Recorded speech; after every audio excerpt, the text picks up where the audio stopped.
In Rhode Island, we've been experiencing a lot of early signs of climate change, particularly in the coastal areas.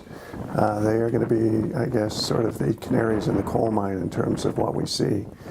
We're already starting to see changes in temperature and precipitation.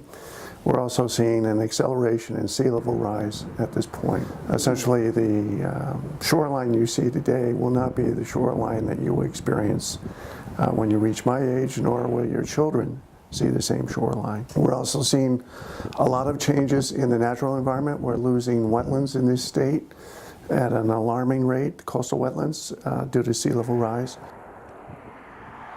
The greenhouse gases which we're emitting are the culprit behind all this. Changes that we're seeing that should take hundreds, if not thousands of years, are occurring within a decade.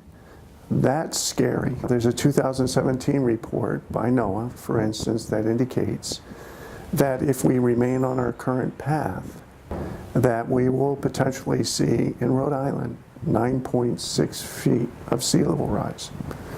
That floods Wickford, the waterfront in Newport, downtown Providence.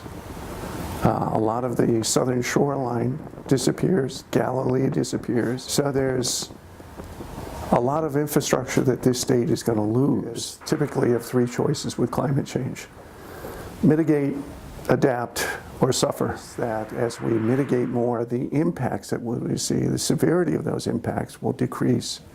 And that's what we really need to work on, because if we don't, we're going to have some hard lessons to learn.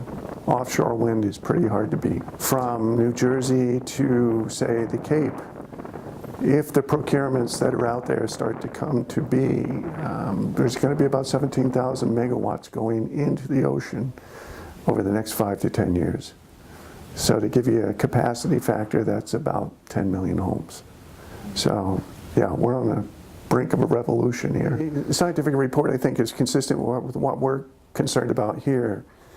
Each time they go to model the natural system, they're finding the natural system is actually changing faster than they can model it. So that's kind of scary.